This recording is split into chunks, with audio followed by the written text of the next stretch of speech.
Hey everyone, welcome to our podcast. I'm Lucia and I'm joined by Kaylee and Nathan. We're so excited to walk you through the content marketing campaign behind our ebook. Each of us contributed two original blog posts, promoted them across social media, and used tools like Weebly and Teasing to track how our content performed. If you're tuning in live, we'd love for you to join in the conversation. Drop your answers in the chat as we go, and we'll read some of them out loud. Right. Our content was built around a persona created. He is a creative college student juggling school, work, loans, trying to get his content skills into the real career. He is confident and needs tools like Canva and CapCut. He likes to go to work and get a strong portfolio and his skills to connect with employers. So because of this, we decided to make an ebook on marketing yourself and landing a job. It helps people like him to be able to learn more about strategies you need and what you need to do in order to land a job. We decided to mainly use Instagram for our advertising platform. The main reason we decided on this is because our persona uses Instagram. However, we also decided to add Facebook since we would be able to post the same content on just a different platform. Here are some of the social media posts that we created to advertise our ebook.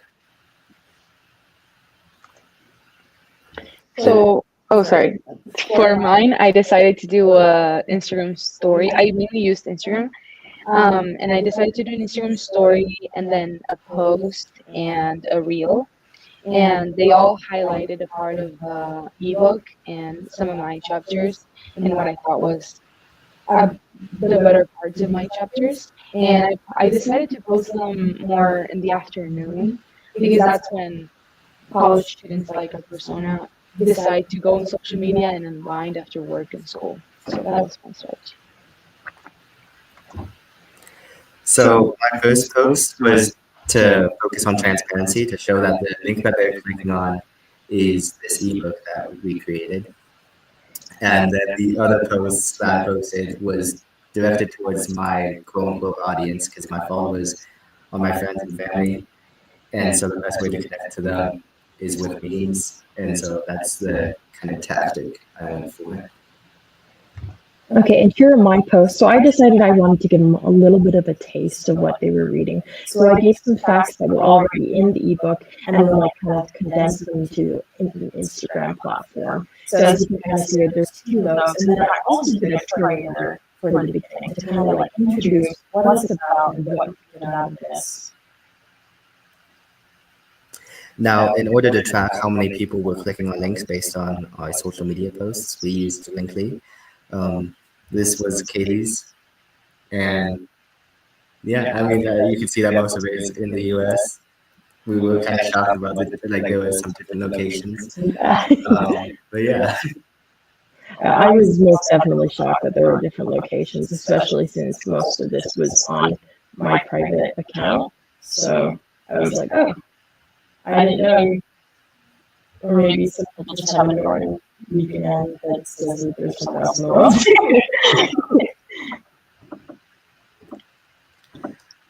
This is mine. Mainly, they're very basic if I'm being transparent, because I knew by sharing on Instagram that the audience would be using mainly mobile devices and their web browsers if they were on a laptop like this. And my location was 100% US focused. So these are mine. I knew the locations were going to be kind of everywhere because I have family and friends from everywhere. But what I found a little shocking was I shared on the same account the same, not the same link, but the same post. It was linking to the same thing. And the second time I posted it, I got more clicks. I don't know if it's because I was persistent about it with different posts, but for the first day I got 21 clicks, and for the second day I got 42. So I found that pretty cool. Yeah. And this is for my Hazing account. So this was the total generated, I guess, audience from all three of our links that we shared.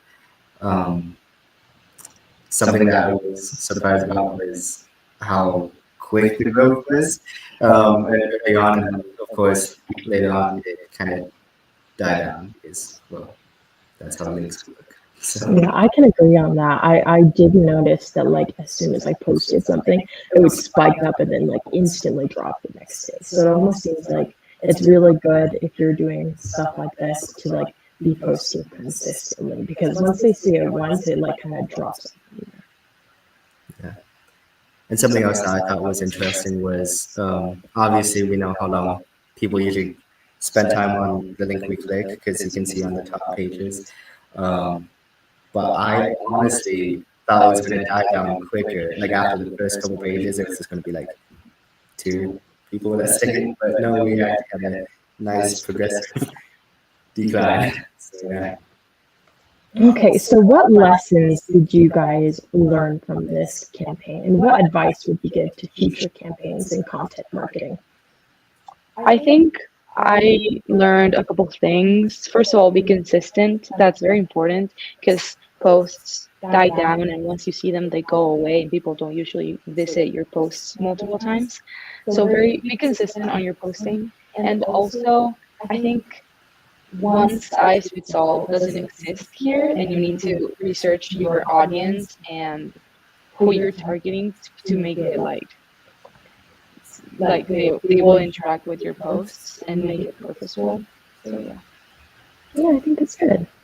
I think something that I personally learned is I was actually quite shocked on like how well my post performed, because I did post on my private account, and I was thinking maybe 1 or 2 clicks. But I was actually quite surprised that like people on my account still wanted to learn, even though I don't have that many followers. Yeah. Something I had learned was I use this word so many times during this transparency, because if it's me not trying to trick somebody into clicking the link, um, when I tell them what the link is, they actually truly engage with it, as you could see that like they actually go throughout the ebook, and so I thought that was an interesting lesson. Okay. So let's jump into the ebook. So this is the first chapter of the ebook, and it's like easy tips to create a portfolio for graphic designers. So I think the first step to this is picking a platform. This can be like Behance. A lot of great reviews come from there, especially if you want to be like a solo person and you just want to do your own content without doing it through a company. A lot of the people were saying how like they get 70% of their clients based off Behance, and you can even actually pay through Behance. It's a little bit safer. Another really cool way that you can make your portfolio a lot better is using Base. It's actually where you can create a website through AI, which can really like set you apart if you have an actual website instead of just using a regular website that most everyone else is using. So as for what things to include, so past projects are great, resume, and make sure to tailor your resume for the job you're looking for. License or degrees to show off that hard work so that you're credible. And also letters of recommendation. This is great because then they know you're reliable.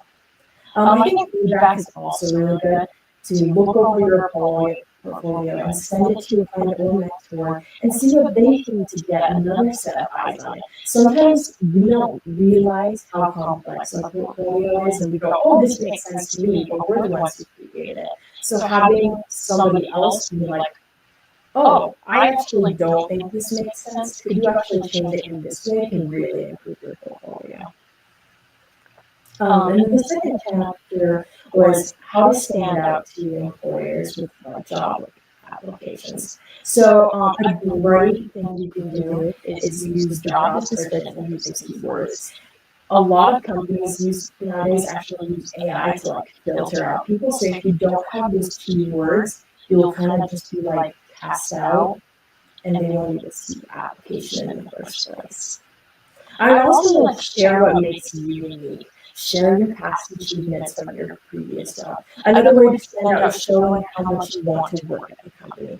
Companies love to see it when you have a passion about the company. This can separate you from other people. Think of this kind of like people. Would you rather have a friend who likes? Would you rather have a friend who likes you and just needs a friend? Or would you rather have a friend who just needs a friend like you are, right? Probably it's the same way for companies, right? It's the same way for companies. The last one is start. So building connections. So building connections. Actually stated that 70% of 70% of people placement or career switching programs achieve their next role. Achieve their next role, and this has been true for decades. Okay. So tell us what you guys have done in job applications that have done well. What would you say? Honestly, figuring out my skills, just figuring out the skills that I had and the best way to highlight those during the in my resume and both in the interview as well. Yeah, that's really good. I think honestly, not being afraid to not show off, but really show them what you can do and explain to them your past experience and how you learned it and why you think that would make you a great fit for the job. I think saying things very clearly helps you, and that's what I've done in the past, and it works. Okay.